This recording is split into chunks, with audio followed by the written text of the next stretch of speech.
would be an understatement to say that a pretty strong performance of the Italian clubs with term in Europe is a surprise. No, it's almost a revelation. Very few could see this coming.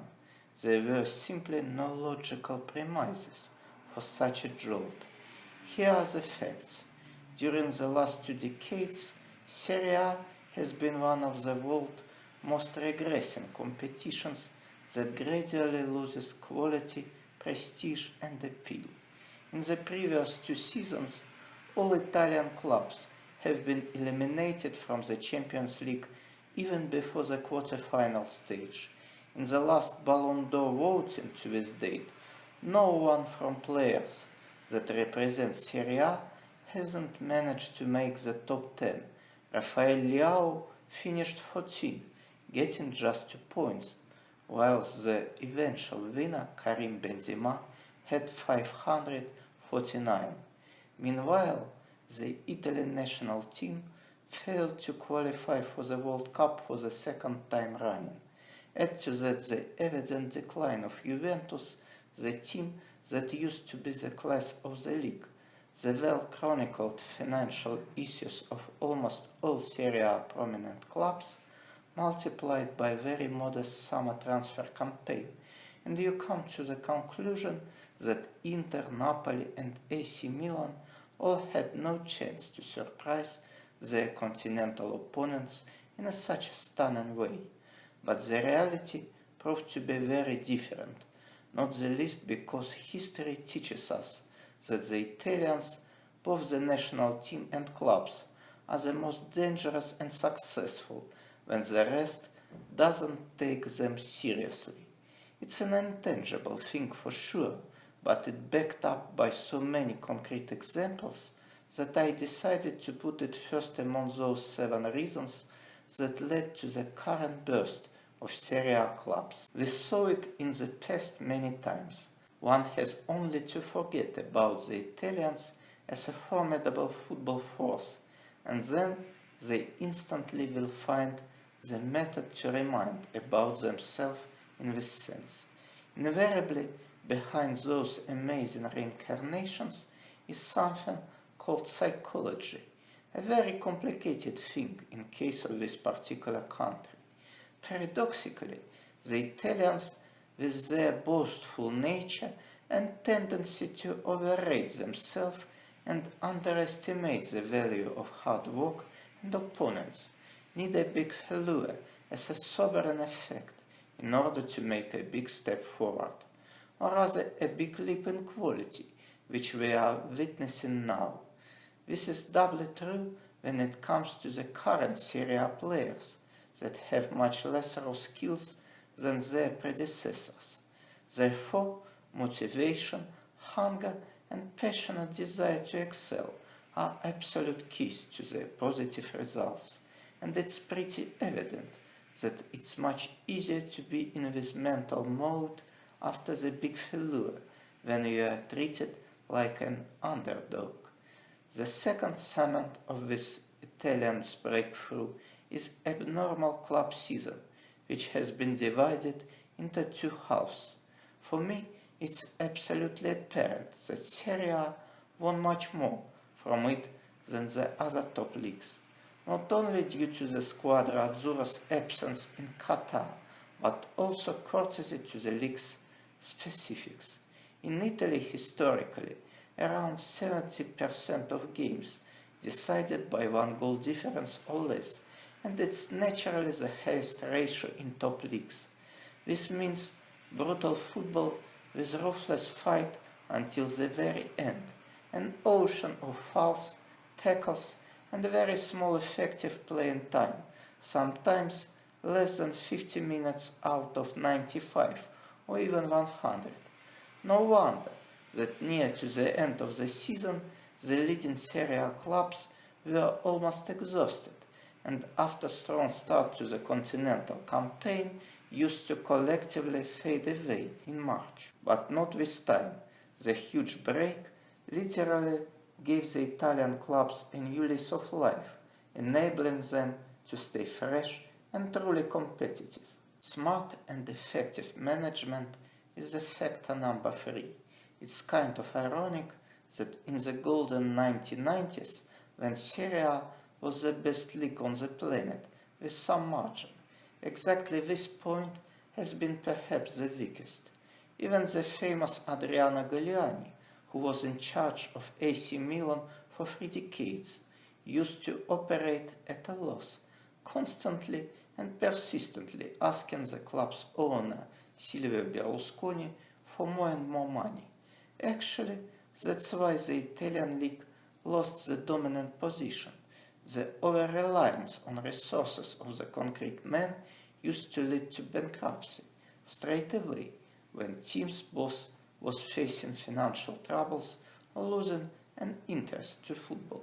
On top of that, with the inception of financial fair play, that style of management became absolutely outdated and irrelevant.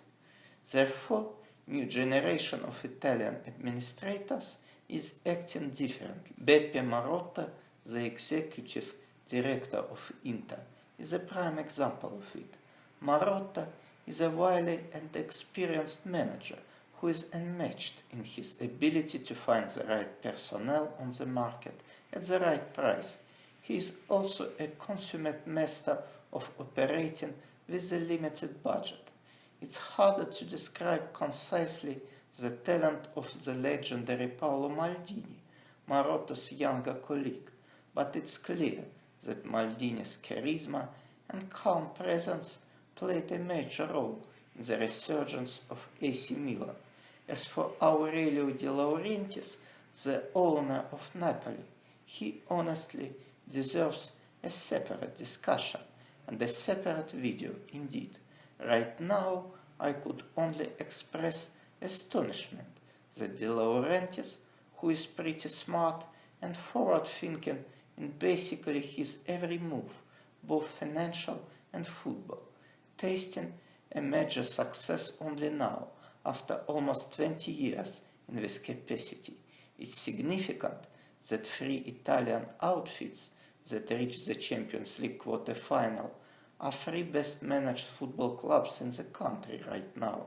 It's also telling that Juventus, in its heydays 6, 7 or 8 years ago, have been quite like it. The 4th reason is the diversity of playing styles, which is the undeniable feature of the modern Serie A. Whilst all the eminent Spanish clubs cultivate the combinational football and all the Bundesliga bet on up-tempo manner, the leading Italian clubs are using different tactics. This definitely helps in achieving solid results in Europe, making teams and players more flexible and much better prepared to the various challenges, scenarios and obstacles, even if the typical shortcomings of the Italian league are still there, be it not perfect technique, relatively slow pace of the game and lack of genius stars. Only the Premier League among the elite national leagues has absorbed as many different conceptions of football. The 5th factor is the most transparent and in the eyes of many is the one to begin with. Unprecedentedly lucky draw, but I placed it only in the middle, out of desire not to be banal or tedious. It's clear that all 3 remaining Italian representatives in the Champions League were pretty fortunate in the playoff, in terms of not facing the most menacing opponents, and you cannot argue with that. Well, sometimes it's better to be lucky than good. That doesn't mean that both clubs from Milan and especially Napoli aren't good though. They most certainly are. The 6th highlighted reason, adjacent to 5th, and partly explains why the Serie A clubs were and are so lucky. The amount of really strong teams in Europe drastically decreased, and against this backdrop, it's easier to elude the likes of Real Madrid, Bayern and Manchester City.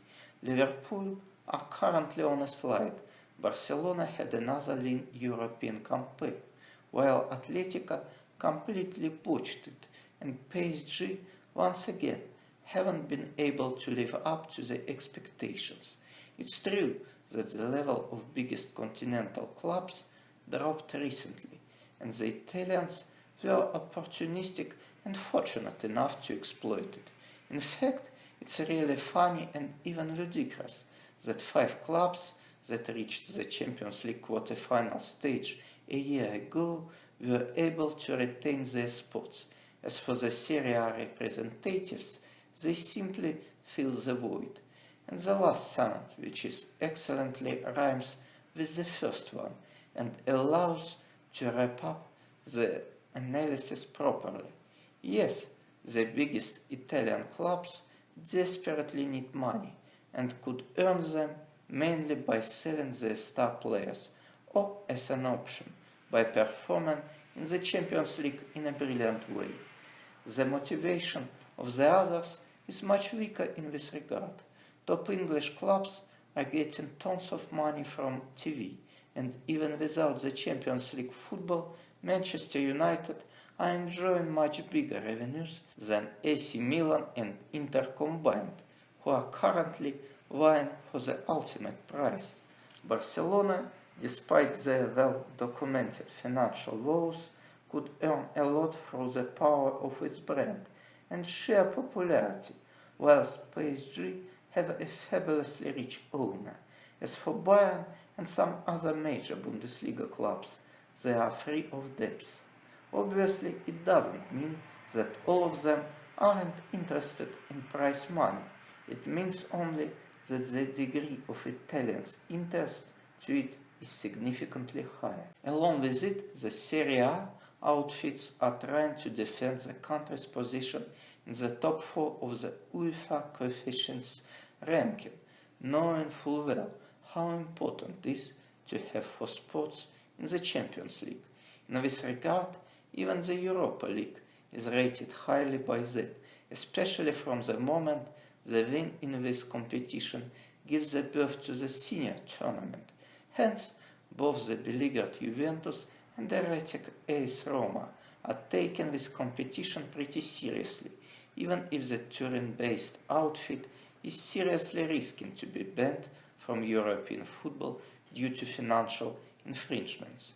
Moreover, even the Europa Conference League, as murky, quirky and strange this competition may seem, motivates the Italian clubs, and Maurizio Sarri and his Lazio were original, sacrificing this tournament recently in favor of battle in the domestic league for the vacant second place. So what is the inference? Is this a true renaissance of Italian football or a common fortuity, a proverbial aberration? Well, it's not the first one for sure, bearing in mind how many serious, permanent problems Serie A has, starting with outdated stadiums, low revenues, and finishing with the necessity to sell the best players. Moreover, some of the factors that have led to these amazing results will inevitably change soon. There won't be a big gap in the next season, plus Napoli and company will be forced to start the upcoming European campaign with the burden of much higher expectations. On top of that, it would be a pretty hard task to stay modest and down to earth, being on the wave of success. This is perennial Italian issue. Let's add to it the imminent loss of some best players, even without an appropriate compensation in several cases, and serious risk that at least one of Milan-based outfits won't get into top 4, and you will see how incredibly tough would be just to stay near to that level. Not impossible, but really, really tough. So if you love the Italian football, you should enjoy and cherish this moment, because it won't last long.